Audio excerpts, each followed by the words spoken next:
What does it mean to honor or to develop your inner feminine?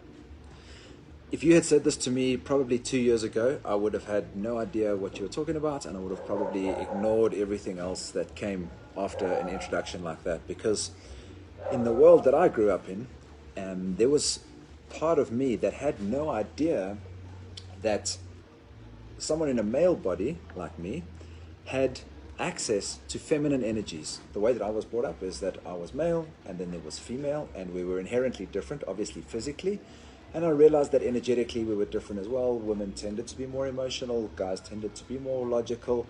And this was really the extent of how I understood masculine and feminine energies. And what I've come to realize over the last few years is that both inside men and women, people in male bodies and people in female bodies, we both have masculine and feminine energies inside us. And the idea of archetypes, which are these various energetic signatures, if you think about them like that, really are our ability to be able to do things both masculine and feminine.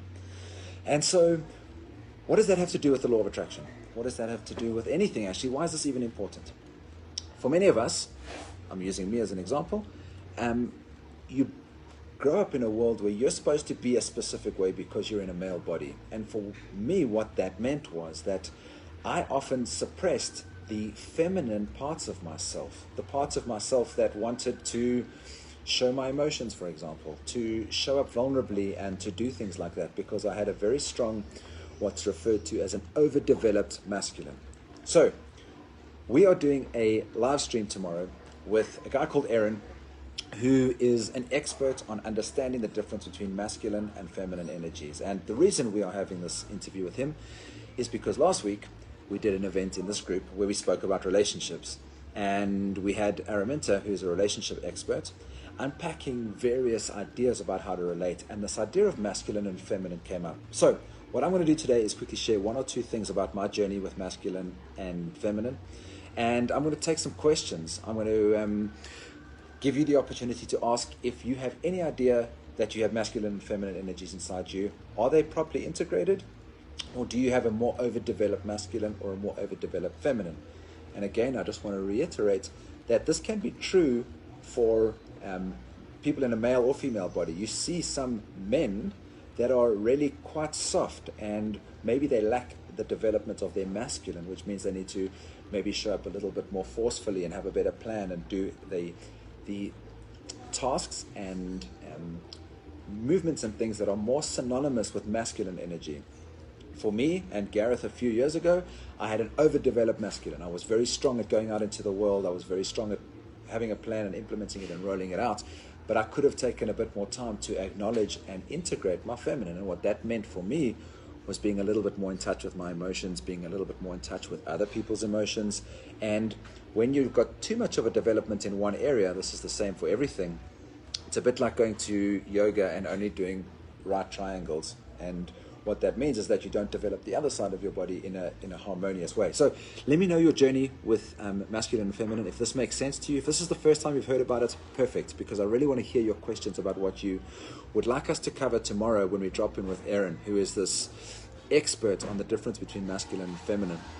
Also, let us know where you're tuning in from, and give us some love in the comments below. So I just want to share what feminine has to do with manifestation. You're in this group because you're interested in the law of attraction, and what it really means is that the feminine part of us is really more associated with the ability to be able to attract things in.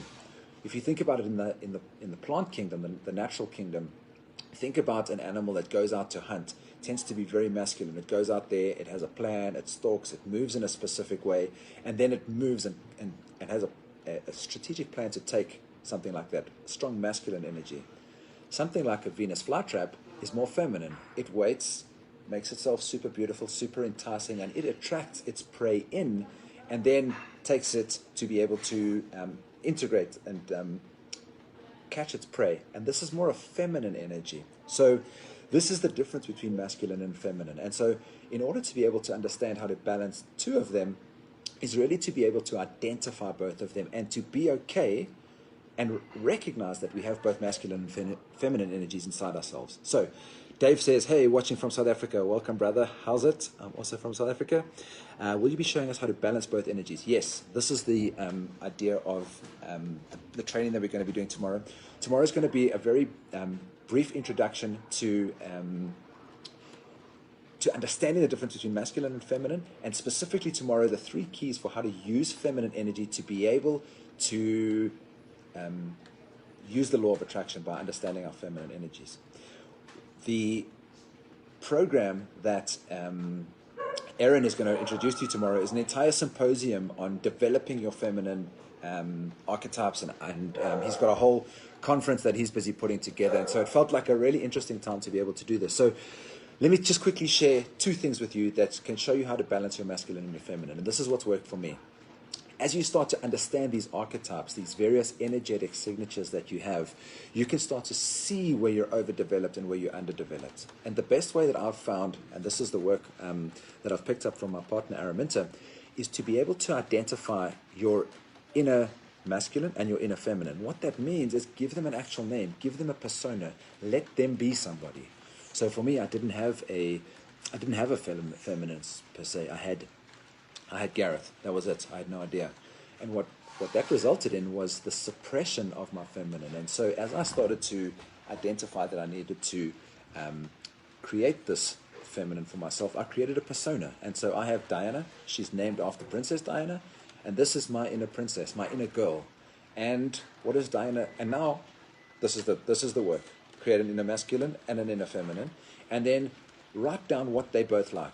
What do they like to do? What gets them excited? What makes them feel frustrated? What do they feel stressed about? And as you start to develop these various archetypes in yourself, you can start to see where you are not giving space to one or the other. So what does that look like? So Diana loves to shop. Diana loves to dress well. She loves to look pretty. She likes to cook. Diana loves to hear news and gossip and just get a sense of what's happening. Diana loves to cook. Diana loves pretty things. She loves beautiful homes. So the more you start to understand this part of yourself and you start to understand that you have an inner feminine, you can start to see where you're out of alignment with those things. Where I'm not tuning into my emotions enough is really a place where Diana isn't got space. So there might be something happening in my world. I'm driving super strong forward with my plan to move ahead. Gracias. Lunch is just around. Está bien. Gracias. So I might be moving ahead with things in my life, but I'm not taking time to tune into my emotional body. Normally what that means is Diana's going, I'm feeling upset, and I'm not giving myself the space to be able to feel those emotions. So that's one way to answer your question, David, to be able to bring these 2 into balance, is to be able to articulate what's your inner masculine called. Give him a name. So my inner masculine is, oh my God, I forgot his name. Vulcan. Vulcan is my builder. He's a very strong masculine figure. He is based on a Greek mythology, and it came to me through a reading that I had. And Vulcan is very strong at doing masculine tasks. Have a plan, get out there, do the work, etc. Diana, as I explained to you, is my feminine, and she likes a different set of things. So being able to try and find the balance between these 2 is really our work to be able to do. Gracias. So that's it. That's one suggestion. Aaron's going to unpack a little bit more about how you can do this, and his development of the feminine symposium that he's busy with is all about this. Experts from around the world talking about how to show up and to be able to develop our feminine. And in the world at the moment, just to bring this back, the world at the moment is dominated by masculine energy. We've got corporations and structures and systems and governments and patriarchy, and everything is structured and rigid, and it's very much a masculine world, which in a lot of ways has served us to get to where we are. But what's happened, in our belief globally, is we've got an overdeveloped masculine. We've got structures that are hanging around too long, trying to hold on to power. We live in a world which is driven by competition, which is a masculine archetype, and good in some ways, but when it gets overdeveloped, you move away from the idea of collaboration, and collaboration is more of a feminine energy. And the feminine also is a little bit more associated with things like nature. And so I think many of us have become completely disconnected from nature. And as we start to develop this part of ourselves, our inner feminine, what will start to happen is it goes out into the world, and we start to feel a little bit more feminine in our corporations and our businesses and our communities. And suddenly it's not just about profit anymore, which is typically a masculine measurement, make profit, etc. The feminine would be more like, cool, how do we co-create together? How do we give some of this money back? How do we make it a little bit more fair and a little bit more equal and a little bit more cooperation? So this is more the idea of the feminine, why I believe it's so important that we as a collective species are developing our feminine at the moment. Nemanja wants to know is, how do I know when I'm in balance with my feminine and my masculine? It's a great question. Essentially what happens is, and this is what we're teaching at Live More Perfect Days and inside this group, we are very often disconnected from our emotional guidance system. So what happens is that your body is giving you signals all the time about how you feel. And many of us don't pay a lot of attention to that. So what happens is when you see something happening in the world, you start to feel uncomfortable, and many of us try and block it. What we need to do is be tuning into those emotional signals that we're getting from our emotional guidance system and seeing what is the story that's running and how we can better align those things. And typically what happens in those spaces is either for me, Vulcan or Diana is a little bit out of alignment. They're not getting airtime, they're not getting heard, they're not getting loved, they're not getting the chance to do the things that they love. And as I said, for me, Vulcan's always doing what he loves. He's always building out there, creating content, building my businesses, shooting videos, doing live streams, etc. And often I need to take some time to be with Diana and let her have a voice and go do some shopping, or take some time to go for a massage, or go for a walk in nature. And as you start to see those, you're able to better get a sense of who's out of alignment by tuning into whether it's Vulcan or Diana. And at some point in the future, this is on my to-do list, Vulcan's to-do list, is I want to create an entire program that allows you to unpack all of these various archetypes, because I have developed various archetypes for the various parts of me. So I also have a person called Ned, who is my nerd. He loves to optimize. He's a perfectionist, and he's got a lot of strengths.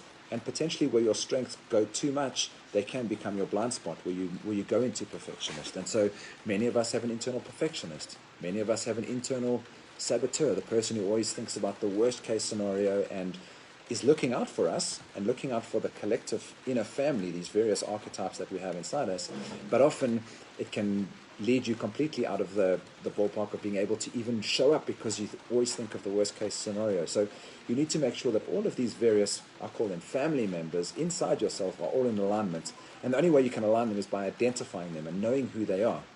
And so Vulcan for me, Diana for me, I've got Ferdinand, he's a bull, he's my animal, super strong, can carry on for ages. Nemanja also has a Ned, the perfectionist. Yeah, my bull is always out there. He's the one who wants to go all day long, just super strong. And sometimes he tires out the rest of the family. Mowgli is my inner child. I've spoken about him before. Mowgli loves to play and be outside. Mowgli doesn't give a shit about work. Mowgli just wants to play and be in nature and go for a swim and go for a hike and do those things. And leading back to how do you know when you're out of balance? You know that you're out of balance because you've been sitting there on the laptop and you're feeling like, your body just feels a bit... And you just check in with the inner family. Ned and Vulcan have been working all day, and Mowgli's like, let me out of here. I need to go and run. I need to move. I need to work out. Diana needs to go and talk to somebody else. Whatever those things are, you can start to track them by using this inner family, sort of like a map that you can use to track your inner energies by identifying these various archetypes. So that's really a conversation for phase 2.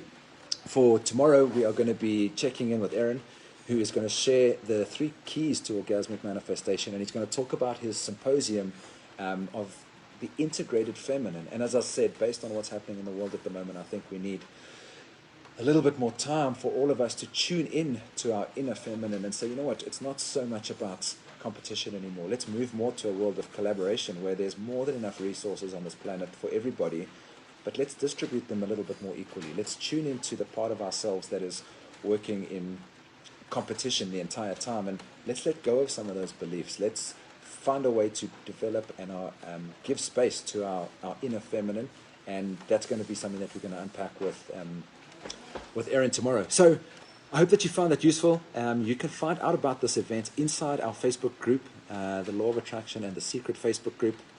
I'll post a link in the comments below here, and access to our group is free. We've got a whole lot of content about how to learn about and develop the law of attraction. And as you start to understand that attraction is the feminine component, you start to understand that if you want to be able to use the law of attraction, you need to let go of some of the doing. You need to let go of the ability to go out there and hustle to try and make things happen. You need to have a plan and a direction, masculine, integrated, and then you also need to be able to let go of that plan and release it and let it come to you, which is the development and the integration of our feminine. And that's what we're going to unpack tomorrow inside this. So it may sound a little bit weird, the 3 keys to orgasmic manifestation, and for many of us, we have an interesting relationship with those words, because for many of us, when you think about how we came into this matrix, how you got into this body, 99% of us came through the process of orgasm, and that is the way into this matrix. So in terms of creation and manifestation, this is the most powerful way to be able to manifest. And once we start to identify it, give it space, show up for it, and not treat it as like some dirty object that many societies, religions, contexts, cultures have done for so many years, you start to be able to realize it's a very, very powerful energy from which to create. And sex magic is something we can maybe unpack in a different webinar. But looking forward to seeing you guys tomorrow. There is a link in the events in the section below here, directly to the event. Hit that you're going and create a notification so you'll get notified when we go live. And I'll see you tomorrow inside this group with Erin for the 3 keys to orgasmic manifestation. Thanks for